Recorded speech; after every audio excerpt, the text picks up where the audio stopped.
हवामान खात्याने अकोला जिल्ह्याला ऑरेंज अलर्ट जारी केल्यानंतर आता गेल्या 24 तासापासून अकोला जिल्ह्यामध्ये मुसळधार पाऊस पडतोय। या संदर्भात अधिक माहिती देण्यासाठी आपल्यासोबत साबळे सर आहेत, जे नैसर्गिक आपत्ती विभागाचे प्रमुख आहेत। साबळे सर, मला सांगाल की सध्याची जिल्ह्याची परिस्थिती काय आहे?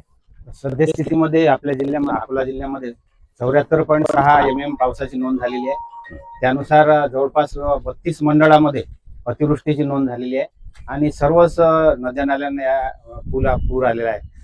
मागील 24 तासामध्ये जो ऑरेंज अलर्ट देण्यात आला होता त्यानुसार सर्व तालुक्यामध्ये पावसाची नोंद झालेली आहे आणि सर्व यंत्रणाला याबाबतचा सूचना देण्यात आली आहे। तसेच नदी नाल्यामुळे जे बाधित होणारे गाव आहेत त्यांना सुद्धा सूचना देण्यात आली। एकूण किती गावांना आपण सूचना दिल्या आहेत? 83 गावांना आपण सूचना दिलेल्या आहेत जे पूरबाधित आहेत आणि आपल्या महानगरपालिका नगरपालिका क्षेत्रांना सुद्धा याबाबतच्या सूचना देण्यात आल्या। सद्यस्थितीमध्ये अकोला जिल्ह्यात धरणांची पोझिशन काय आहे?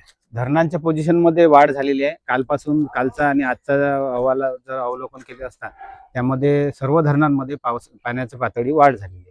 अकोला जिल्ह्यामधील इतर ग्रामीण विभागामध्ये ज्या ठिकाणी सर्वात जास्त पूर येतो त्या ठिकाणी जिल्हा प्रशासनाने काय तयारी केलेली आहे? सर्व गावांचे जे यंत्रणा आहे त्यांना सतर्कतेची सूचना दिली आहे। आवश्यकतेनुसार त्या ठिकाणी तात्पुरते निवाऱ्याची व्यवस्था तसंच ज्या ठिकाणी शोधकार्याची आवश्यकता असेल ताबडतोब त्या ठिकाणी सूचना देण्याचे अनुषंगाने निर्देश देण्यात आले। निश्चितच येणाऱ्या 24 तासांमध्ये आणखी मुसळधार पाऊस पडण्याची शक्यता सुद्धा हवामान खात्याने दिलेली आहे। ANN न्यूज करता सुरेश राठोड, अकोला।